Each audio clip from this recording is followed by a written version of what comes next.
आइए, सुनिए, देखिए, समझिए सनातन सत्य। जैसी दृष्टि वैसी सृष्टि, दृष्टि विज्ञान। कुदरत, कुदरती रचना एवं कुदरत के कानून से शाश्वत सुख की प्राप्ति। जोधपुर के परम पूज्य महात्मा उपासक प्रोफेसर डॉक्टर सोहन राज तातेड़ के निर्देशन में सनातन सत्य। जैसी दृष्टि वैसी सृष्टि, दृष्टि विज्ञान।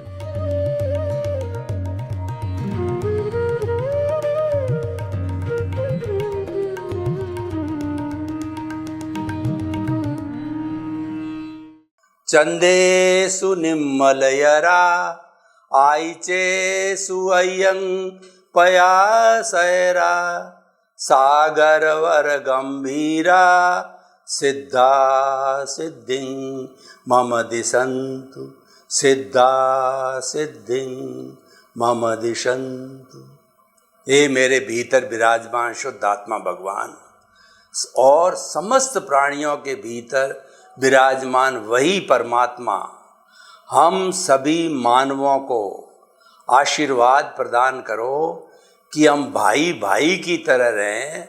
वसुधैव कुटुंबकम का इस दुनिया में अवतरण हो, सबके साथ भातृत्व हो, सबके साथ भाईचारा हो, सब हिल मिल करके रहें, सब प्रेम से रहें, सब आदर के साथ में रहें।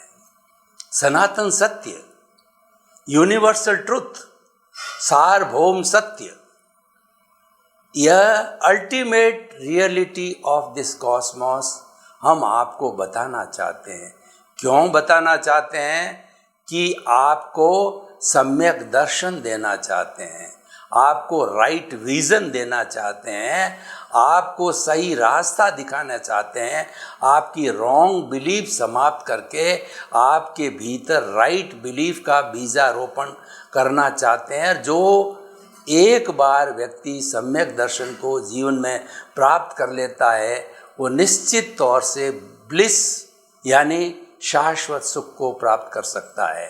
शाश्वत सुख हमारे जीवन का परम लक्ष्य है और वह प्राप्त करने के बाद कुछ भी प्राप्त करना शेष नहीं रहता है।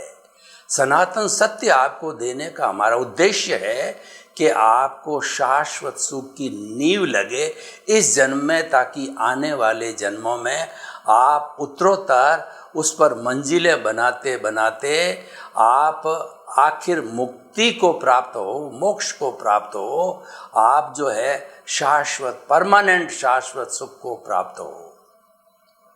ये सारा कार्य हम अलग अलग एपिसोड्स के माध्यम से करते हैं, अलग अलग विषयों के माध्यम से करते हैं। तो आज का हमारा बहुत सुंदर विषय है आलोचना, प्रतिक्रमण और प्रत्याख्यान। ये शुद्धिकरण की प्रक्रिया है, क्योंकि ये हमारा जो शरीर है, जो हमारा व्यवहार जगत है, व्यवहार जगत की शुद्धि बिना निश्चय जगत की शुद्धि नहीं है। यानी शुद्धिकरण करना ज़रूरी है और शुद्धिकरण करने के लिए हमें किसी माध्यम की आवश्यकता होती है। उदाहरण के तौर पर किसी कपड़े पर बहुत गहरा दाग लग जाता है तो हाई पावर का डिटर्जेंट पाउडर यूज़ करके उस दाग को उतारना पड़ता है। हमारे भी जन्म जन्मांतर से ये आत्मा कलुषित हो चुकी है। यानी आत्मा का मूल स्वभाव तो जो है वो मुक्ति वाला ही है, मूल स्वभाव तो वो मोक्षगामी स्वभाव है, लेकिन उसके ऊपर कर्म रज जम के अशुद्धि जम करके वो बॉन्डेड हो गई है और वह अशुद्धि अज्ञान है और राग द्वेष है, मोह का संसार है, वो कषाय है। तो उसकी शुद्धि करनी है, ये हमारे जीवन का लक्ष्य है। और मुक्ति को पाने में कोई भी भाषा, लिंग, शरीर, संप्रदाय और जो है वह किसी भी रिचुअल्स वगैरह किसी भी जाति का व्यक्ति हो, कोई भी मुक्ति को प्राप्त हो सकता है, लेकिन एक सामान्य कंडीशन सबके साथ है कि आपको राग द्वेष को शून्य करना पड़ेगा, आपको अज्ञान को जीरो करना पड़ेगा, आपकी कॉजल बॉडी, कर्म शरीर और आपका ये लिंग शरीर है उसको शून्य किए बिना शाश्वत सुख की प्राप्ति नहीं है। तो इसीलिए उसकी कोई प्रक्रिया होनी चाहिए, वो आज हम शुद्धिकरण सब्लिमेशन की प्रक्रिया आपको बताते हैं। और मूल स्वरूप का जो आत्मा जिसकी हम रोज बात करते हैं तो वो तो 24 कैरेट का 999 का बिस्किट है। कोई भी सोना प्योर गोल्ड है, उसके ऊपर रेत जम जाती है, रेत को हटा दो तो वो तो अपने आप में प्योर है ही है, उसको प्योर करने की कोई आवश्यकता ही नहीं है। तो हमें उस कर्म रज को मिटाने के लिए जो शुद्धिकरण के उपाय है वो हम आपको बता रहे हैं। सबसे पहले तो आलोचना। आलोचना का अर्थ है कि खुद के द्वारा किए गए पापों को, प्राणियों को दिए गए दुखों को जो है स्वीकार करना। जब हम कन्फेस नहीं करते हैं तब तक हमें जज भी पनिशमेंट नहीं देता है। गुरु अपने शिष्य को उसको शुद्ध करने के लिए पनिशमेंट तब देगा कि पहले शिष्य जो है अपनी गलती को स्वीकार करेगा, अपने द्वारा जो दोष का सेवन हुआ है उसको स्वीकार करेगा, उसका नाम आलोचना है। तो आप ये स्वीकार करो कि जो है संसार रूपी नाटक के प्रारंभ से अध्यक्षण पर्यंत किसी भी जो है प्राणी से मेरे द्वारा कोई उसको कष्ट पहुंचा है, दुख पहुंचा है, तो मैं उन सारे दुखों को स्वीकार करता हूँ जो मेरे द्वारा भवांतर के अंदर जो प्रारंभ से आज तक दिए गए हैं। स्वीकार करने से हमारा 50% कार्य हल हो गया।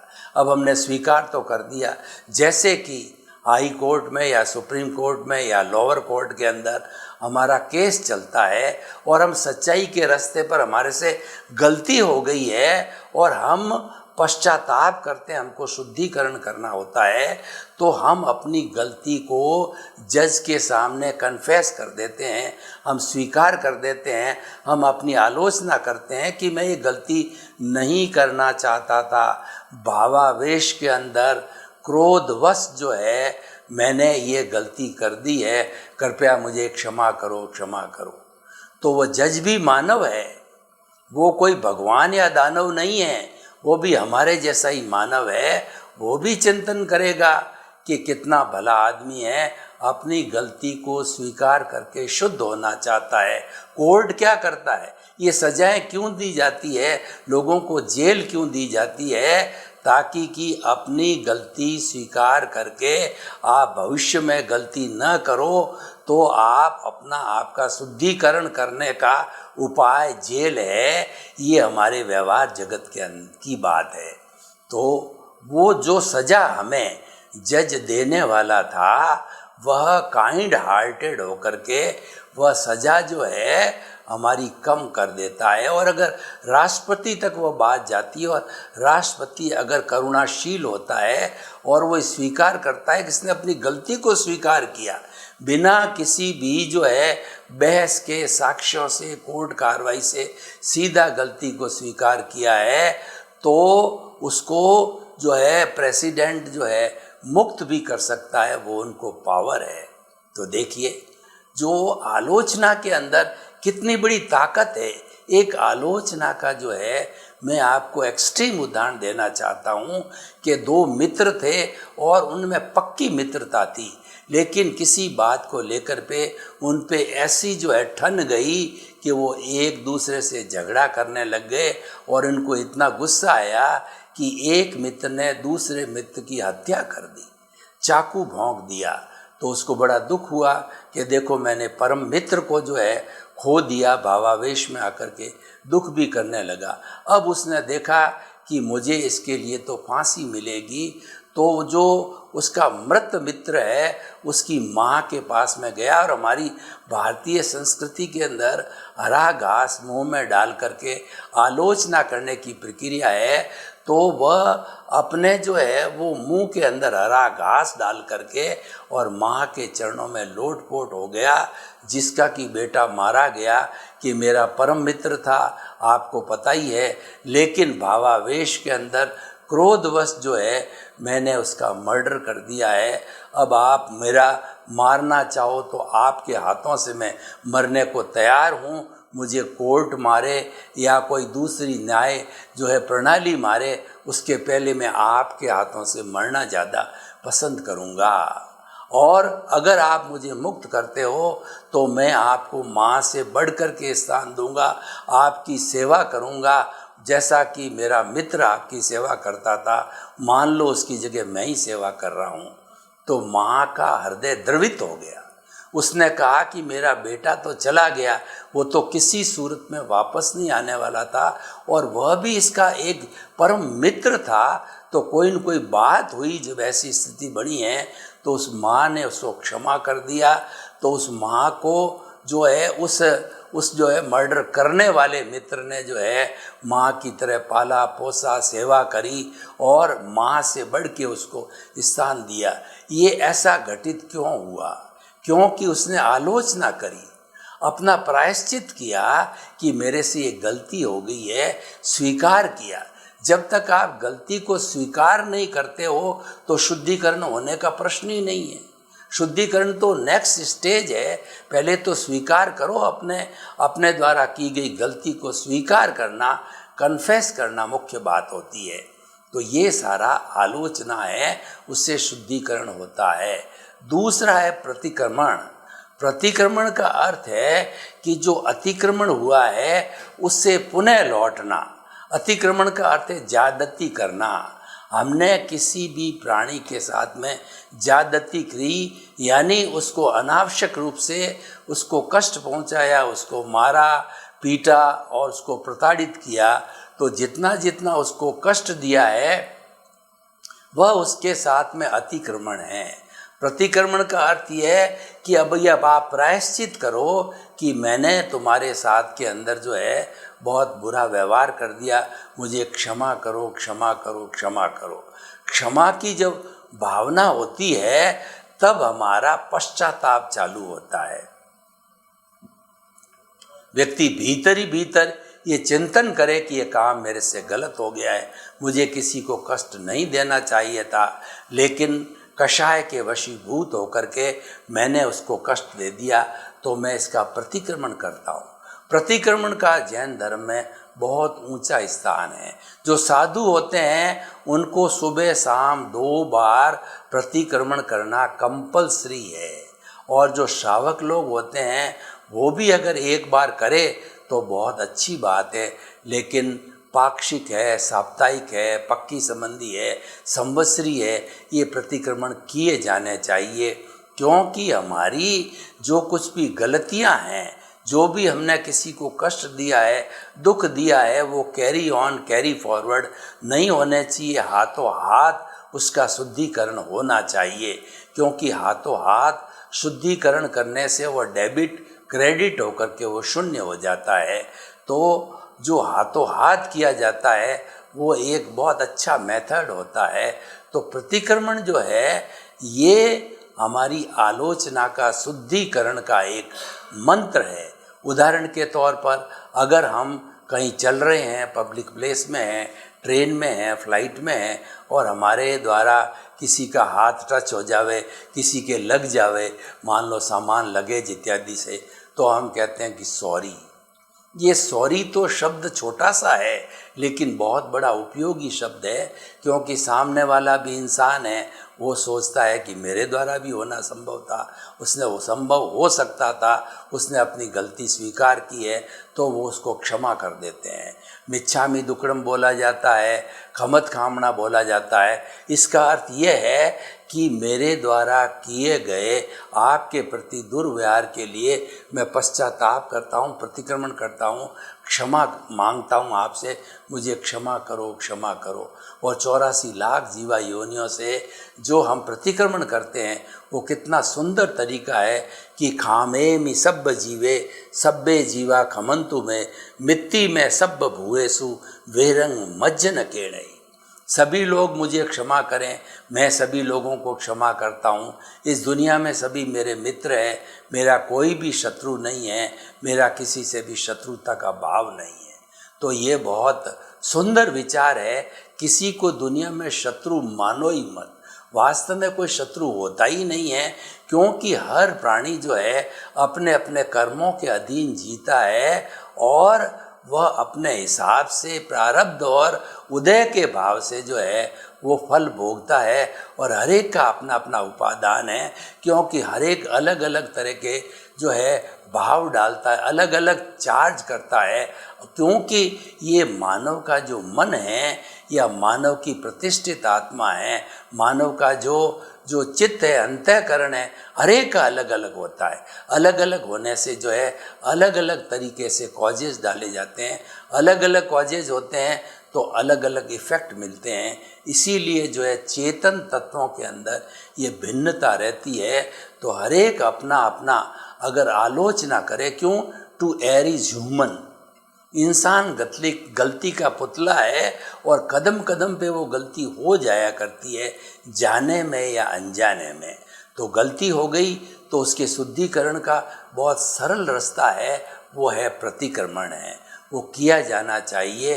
प्रतिक्रमण करने से हमारी आत्मा हल्की होती है और जो कॉजेज हमने इकट्ठे किए हैं, जो कर्म रज हमने इकट्ठी की है, तुरंत सफाई हो जाती है। मैं आपको जो है 84 लाख जीवा योनि से प्रतिक्रमण करने की एक विधि बताता हूँ। आंखें कोमलता से बंद, दोनों हाथ नमस्कार की मुद्रा के अंदर और रीढ़ की हड्डी एंटीना की तरह सीधी रहे। जैसे हम श्राद्ध के समय अपने पितरों को बुलाते हैं, जो पितरों को श्राद्ध करने के लिए बुलाते हैं, तो उसी तरीके से जो है आप अपने मन को बिल्कुल सरल करके और संसार रूपी नाटक के प्रारंभ से अध्यक्षण पर्यंत जिन जिन आत्माओं को आपने कष्ट दिया है, प्रत्यक्ष और प्रत्यक्ष रूप से वो सारी अव्याबाद आत्माएं हैं, उनके तक आपकी भावना पहुंच रही है। क्योंकि अव्याबाद आत्माओं में टेलीपैथी होती है। आप उसको जो तहे मन से, तहे ध्यान से याद करो तो वो बात आपकी उनके तक पहुंच गई जाती है। तो मैं 84 लाख उन जीवा योनियों से जो है मैं नमस्कार करता हूँ, प्रणाम करता हूँ और उनको आह्वान करता हूँ, जैसे पितरों को आह्वान किया जाता है कि आप आइए। किसी भी जीवन के अंदर मेरे द्वारा आपको कोई कष्ट पहुँचा है तो आप मुझे क्षमा कीजिए। सबसे पहले तो मैं आपको क्षमा करता हूँ, मेरी तरफ से आपका अकाउंट क्लियर है, तो आप ही मुझे क्षमा करो और मुझे एनओसी दो। आपकी एनओसी होने पर ही मुझे मुक्ति मिलेगी। अगर एक भी प्राणी की एनओसी लेना शेष रह गया है तो भी वह आपको एनओसी लेनी पड़ेगी, आपको मुक्ति में जाने के लिए रुकना पड़ेगा। इसीलिए हे शुद्ध आत्माओं, आप मुझे क्षमा करो। परिचित अपरिचित आत्माएं मुझे क्षमा करो। आप अव्याबाद हो, इसीलिए मेरी बात आप तक पहुंच रही है। आप समस्त आत्माएं मुझे क्षमा करो। मेरे द्वारा किए गए कष्टों को क्षमा करो। आंखें खोल दीजिए। इस प्रकार हम जो है 84 लाख जीवा योनियों से प्रत्यक्ष में हैं, तो उसे फ़ोन के द्वारा उसके पास जाके, बड़ा है तो उसको प्रणाम करके और छोटा है तो वात्सल्य भाव से जो है हम उससे क्षमा याचना कर सकते हैं। ये सारी विधि प्रतिक्रमण की है। और तीसरा है प्रत्याख्यान। अब आपने जो है स्वीकार कर लिया कि ये गलती मेरी है। वो स्वीकार करने के लिए आपने जो है वह उस अतिक्रमण का प्रतिक्रमण भी कर दिया।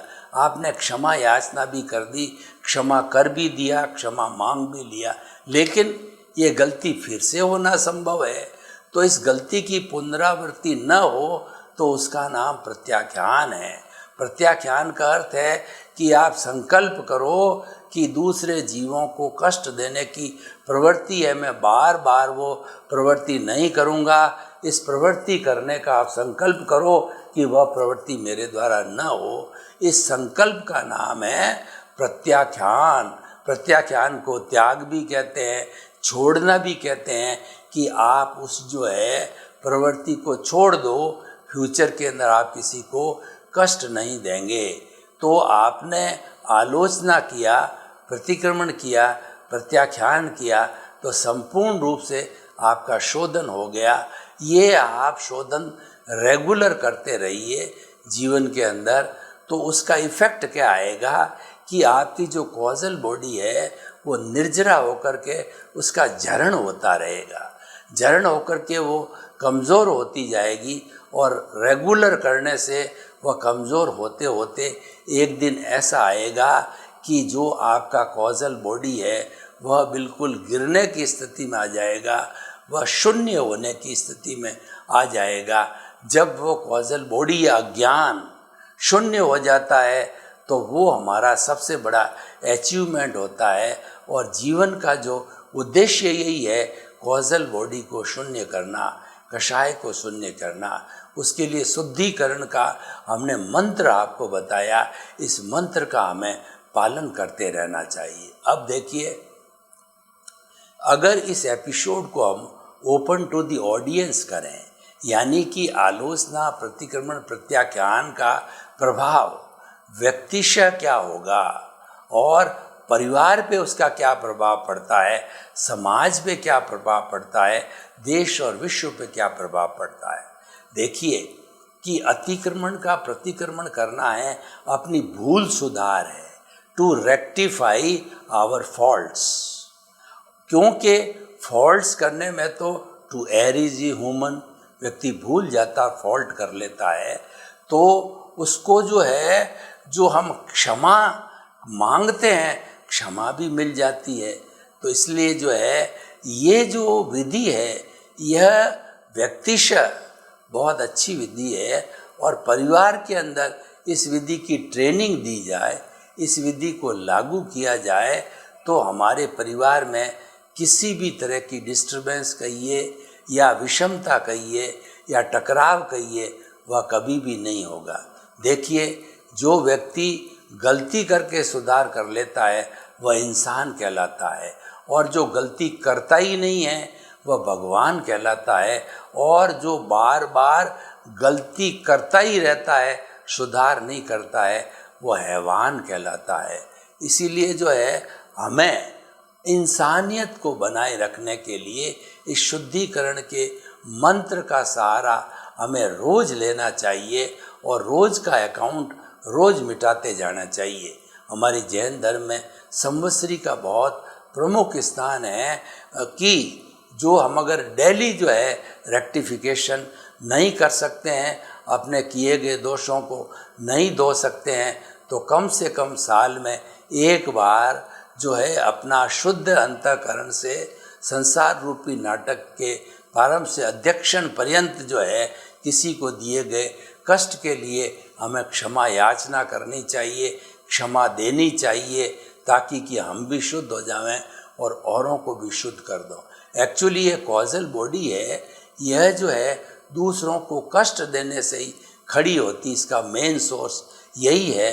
तो जब हमने उस कॉज को ही मिटा दिया, कारण को ही मिटा दिया, तो फिर हमारी कॉजल बॉडी आगे जो है विकसित नहीं हो सकती है।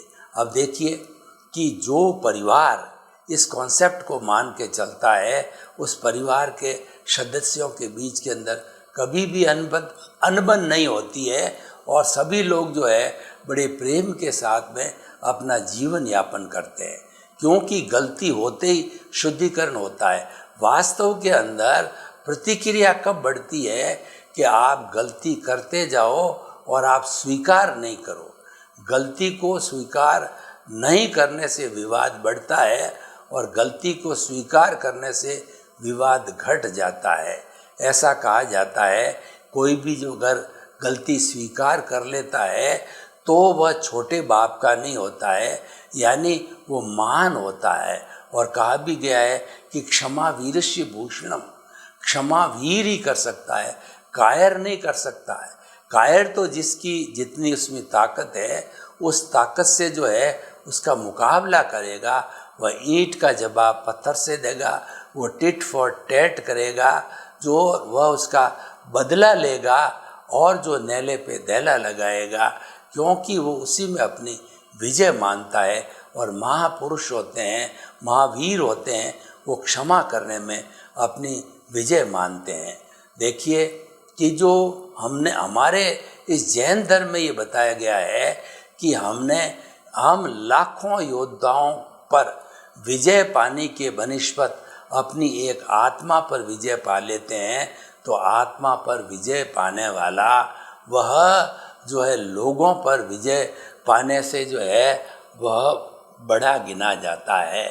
क्योंकि खुद पर विजय अगर हम पा लेते हैं, खुद पर हम प्रतिक्रमण, आलोचना, प्रत्याख्यान लागू कर देते हैं, तो हमारे से गलती होगी नहीं, क्योंकि वो तो हाथों शुद्धिकरण हो जाता है और अभ्यास होते होते तो वह गलती भी नहीं होगी। तो इस तरीके से इसकी बहुत बड़ी वाइड एप्लीकेशन है। तो ये आलोचना, प्रतिक्रमण, प्रत्याख्यान का जो फॉर्मूला है, ये जो पद्धति है, यह अधिक से अधिक लोगों तक पहुंचानी चाहिए और लोगों को इसकी ट्रेनिंग दी जानी चाहिए।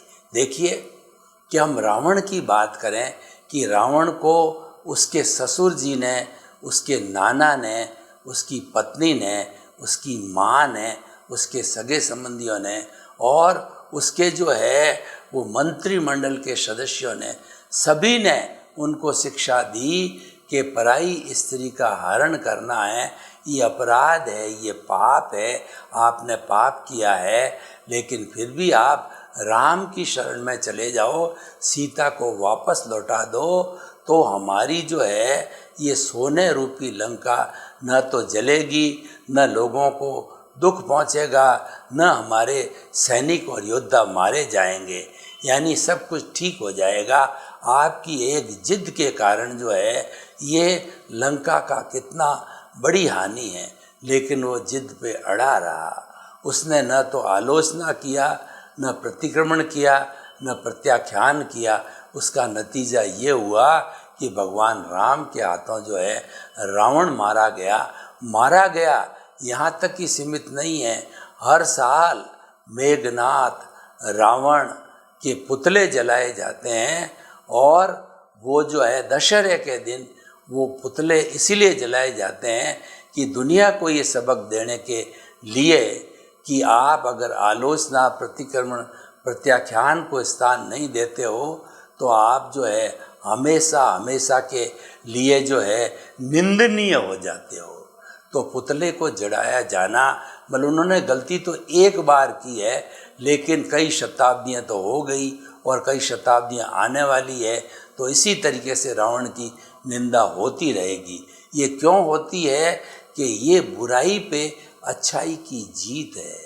बुराई को अगर आलोचना, प्रतिक्रमण, प्रत्याख्यान से शुद्ध कर दिया जाता है तो व्यक्ति विजयी बन जाता है और इस शुद्धिकरण के द्वारा मानव की आत्मा उज्जवल होती है, मानव सुख को प्राप्त होता है और इस फार्मूले से जो है वो सारी हमारी मानव जाति भी प्रसन्न हो सकती है, आनंदित हो सकती है, क्योंकि ये सनातन सत्य है।